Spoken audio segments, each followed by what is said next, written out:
DeMar DeRozan pipirma na ng 2-year deal sa Warriors ayon sa kanyang agent. Draymond Green posibleng matrade sa deadline. At isang analysts naglabas na pinakamadilim na projection ng Warriors ngayong 2026-27 season. Ito ang medyo nakakagulat na development para sa Golden State Warriors. Ayon sa report, may posibilidad na hindi matapos ni Draymond Green ang 2026-27 season sa Warriors. Ang pinakamalaking clue ay ang kanyang bagong kontrata. Si Green ay may 1-year contract, $27.8 million at wala itong no-trade clause. Ibig sabihin, kung magdesisyon ng Warriors na baguhin ang direksyon ng team bago ang February trade deadline, mas madali siyang maisama sa isang trade. Ayon kay Marcus Thompson, very tradable contract. Kaya ang February deadline ay maaaring maging malaking checkpoint para sa Warriors. Hindi naman sinasabing siguradong ibebenta si Draymond. Ang idea ay, tingnan muna kung saan pupunta ang Warriors. Kung healthy sina Stephen Curry, plus Draymond Green, plus Jimmy Butler at competitive sila sa West, keep the core. Pero kung magkaroon ulit ng injuries at nasa play-in outside playoff picture ang Warriors, possible major changes. At dito maaaring magsimula ang pag-trade ng veterans. Ito ang pinakaseryosong bahagi ng report. Kung hindi magiging competitive ang team, maaaring isipin ng front office, panahon na bang simula ng next era? At kung ganoon ang magiging direction, si Draymond ang isa sa pinakamadaling galawin dahil expiring contract, $27.8 million salary, veteran championship pedigree, valuable defensive playmaking ability, may mga contenders na maaaring magka-interes sa kanya kung kailangan nila ng veteran defensive anchor. Ito ang interesting. Hindi raw niya ipinaglaban ang no-trade clause. Ang mindset niya, kung ayaw na sa kanya ng Warriors, hindi niya gustong manatili sa lugar kung saan hindi na siya wanted. At understandable yun mula sa perspective niya. 4-time champion siya. May history siya sa organization. Kaya kung dumating ang araw na sabihin ng Warriors na kailangan nilang mag-reset, mukhang hindi niya haharangin yon. Ito ang pinakamalaking financial angle.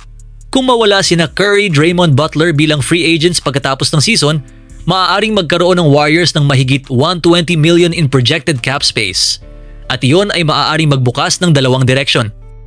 Option A, rebuild. Gamitin ang cap space para kumuha ng young players at future assets. Option B, reload. Gamitin ang malaking cap space para mang-agaw ng superstars sa 2027 free agency trade market. Ito ang pinaka-importanting takeaway. Hindi pa confirm na ita-trade si Draymond bago Pebrero. Ang mas accurate na interpretation, ginawa ng Warriors na tradable ang kanyang kontrata at maaaring gamitin iyon kung hindi maganda ang performance ng team.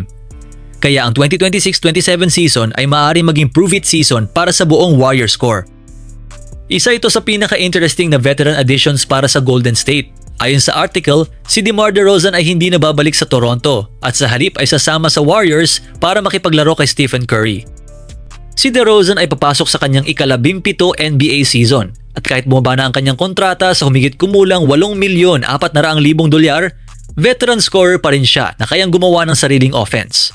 At ito ang malaking problema ng Warriors noong wala si Curry. Sino ang gagawa ng points at offense? Ngayon, kung makuha nila si DeRozan, may players silang pwedeng tawagin kapag kailangan nila ng isolation scoring, mid-range shots at late-game offense. Mas nagiging importanteng addition si DeRozan dahil injured pa si Jimmy Butler dahil sa torn ACL. Kapag wala sina Curry plus Butler, sobrang laki ng nawawalang shot creation ng Warriors. Ito ang magandang bagay sa potential fit. Hindi na kailangan mag-average siya ng 25 points. Malaking tulong na yon, lalo na dahil hindi naman kailangan niyang hawakan ng bola buong game. Maaari siyang maglaro off Curry's gravity habang ginagamit din ang kanyang mid-range game kapag kailangan ng Warriors ng reliable shot. Kung tama ang figure sa report, $8.4 million ang magiging deal niya. Malayo iyon sa mahigit $24 million na kinita niya noong nakaraang season. Para sa Warriors, napakahalaga nito. Nakakuha sila ng isang 17-year veteran at former all-star scorer nang hindi kinakailangang magbigay ng superstar level money. Kung may babalik nila ang kanyang scoring efficiency, maaari maging isa ito sa pinakamagandang value signings ng off-season. Ito ang isa sa pinakamadilim na projections para sa Golden State Warriors ngayong 26-27 season. Ayon sa projection ni Bleacher Report writer Andy Bailey, maaaring matapos ang Warriors sa 34-48 record. Kung mangyari iyon, malamang ay hindi man lang sila makapasok sa play-in tournament. At mas masakit dahil nasa 39.5 wins ang projected betting total ng Warriors. Ito ang malaking irony. Habang tumatanda si Curry, hindi naman bumabagsak ng malaki ang kanyang individual performance.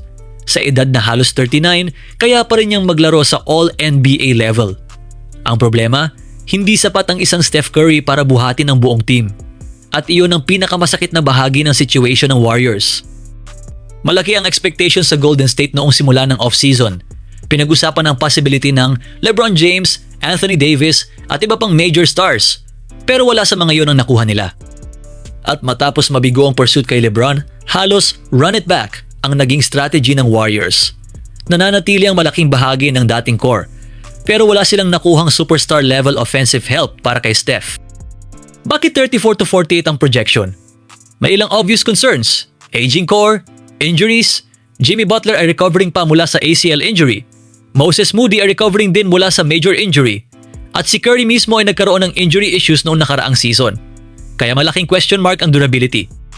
Ito ang isa sa pinakamalaking problema. Kapag nasa court si Curry, offense works. Pero kapag wala siya, sino ang reliable shot creator? Ito ang dahilan kung bakit napakahalaga ng potential contribution ni na Brandon Podziemski, Jimmy Butler kapag healthy, Kristaps Porzingis. Kung hindi sila makapag-produce consistently, magiging sobrang bigat ng burden kay Curry. Sina Yaxel Lendeborg at Lahje Jones ay papasok sa isang napakahirap na situation. Hindi sila dapat agad maging major contributor sa isang championship caliber team. Pero kung kulang ang depth ng Warriors, maaaring kailanganin nilang magkaroon ng immediate impact. At iyon ang problema. Hindi dapat napipilitang maging savior ang rookies. May tatlong pillars pa rin ng Warriors: Stephen Curry, superstar Draymond Green, defensive playmaking leader, Steve Kerr, championship level coach. Pero kahit gaano kalakas ang tatlong yon, hindi nila kayang isolve ang depth plus injuries plus aging plus lack of scoring ng sila lang. Pero may malaking difference. Hindi pa tapos ang Warriors. At hindi rin ibig sabihin na 34-48 talaga ang magiging record nila.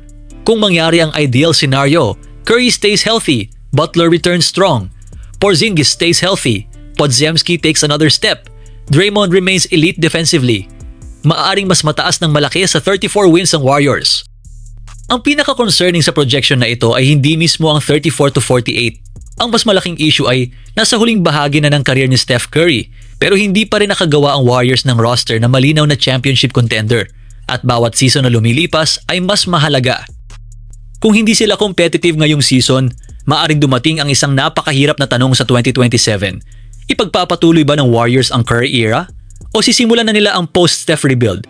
Sa ngayon, malinaw ang isang bagay. Hindi na problema ang greatness ni Steph Curry. Ang problema ay kung kaya pa ba ng Warriors na bumuo ng team na sapat para sabayan ito. At yan ang mahalagang balita ngayong araw. Like, subscribe at click ang notification bell. Peace out!